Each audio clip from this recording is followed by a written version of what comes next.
Hello everyone, welcome to our channel Ivy Legal.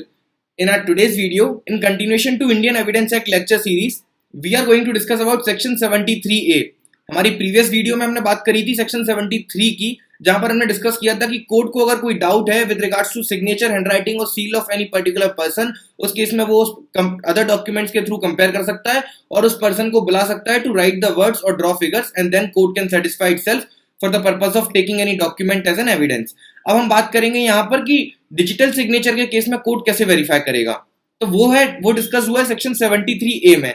Section 73A बताता है proof as to verification of digital signature, मतलब in order to ascertain whether a digital signature is of a person who purports to have affixed his digital signature। अगर कोई person ये propose करता है कि in the said electronic record उसी का digital signature है, तो कोर्ट को अगर कोई डाउट है विद रिगार्ड टू कि ये डिजिटल सिग्नेचर उसी पर्सन का है, तो उस केस में कोर्ट कैसे वेरीफाई करेगा?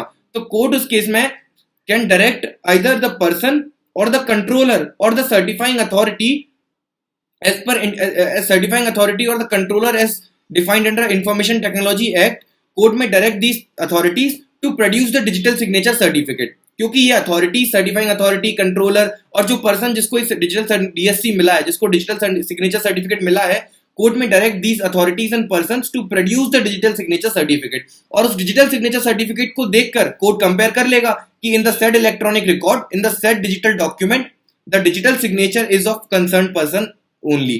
कोर्ट ये कैसे कंपेयर करेगा? By taking the help of digital signature certificate. इसीलिए court can direct the person, the controller और the certifying authority to produce the digital signature certificate before the court. और उसको compare करके court ये verify कर लेगा कि हाँ, the said digital signature is of a person who purports to have affixed his digital signature.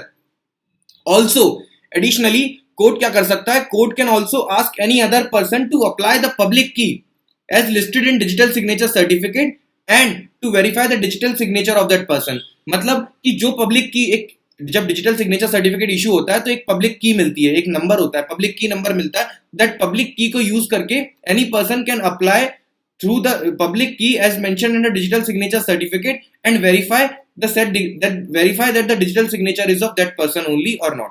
ठीक है, so that is another option which is available to the court। पहला था कि court can direct the person, controller, certifying authority to produce the digital signature certificate, उसके through compare कर लेगा, उसके through verify कर लेगा। और दूसरा है कि can direct any other person to apply the public key as listed in the digital signature certificate and verify the digital signature of that person.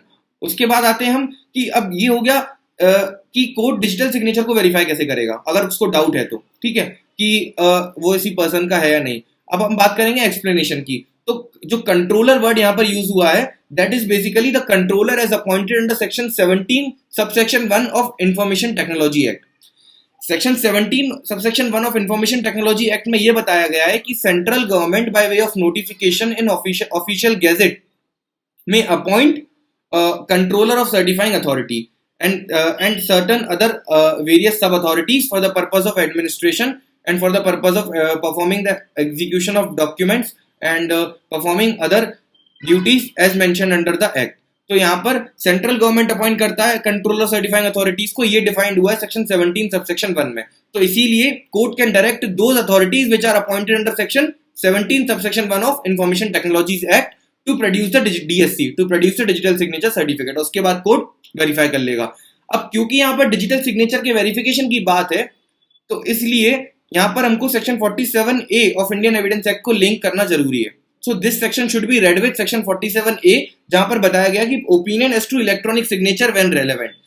इस सेक्शन में ये बताया था कि when the court has to form an opinion as to electronic signature of any person, अगर court को कोई opinion form करना है कि ये इलेक्ट्रॉनिक सिग्नेचर, ये डिजिटल सिग्नेचर किसी स्पेसिफिक पर्सन का है या नहीं, उस केस में the opinion given by the certifying authorities which has issued the electronic signature are a relevant fact. अगर कोर्ट को ये डाउट है, कोर्ट को ये साबित करना है, कोर्ट को ये प्रूव करना है, कोर्ट के सामने अगर ये प्रूव करना है कि ये सिग्नेचर, इलेक्ट्रॉनिक सिग्नेचर उस स्पेसिफिक पर्सन का है या नहीं, उस केस में जो सर्टिफाइंग अथॉरिटी जिसने ये सिग्नेचर इशू किया है, वो सर्टिफाइंग अथॉरिटी का opinion becomes a relevant fact. और यहाँ पर वही हो रहा है, कोर्ट उस सर्टिफाइंग अथॉरिटी को बोल रहे हैं कि DSC प्रोड्यूस करो, जिसके बेसिस पे कोर्ट कंसिडर करेगा कि वेरीफाई करेगा कि हाँ डिजिटल सिग्नेचर उसी पर्सन का है या नहीं. So that's why this section becomes relevant here, क्योंकि ये बता रहा है रेलेवेंट फैक्ट को, और वही रेलेवेंट फैक्ट के बेसिस पे यहाँ पर कोर्ट वेरीफाई कर रहा है the digital signature of that person. ठीक है. So this was all about section 73A of Indian evidence act. Till the time bye bye, take care. अब हम मिलेंगे अगली वीडियो में जहां पर हम बात करेंगे कुछ और सेक्शंस की, and that's how we will complete our Indian evidence act lecture series. Till the time bye bye, take care.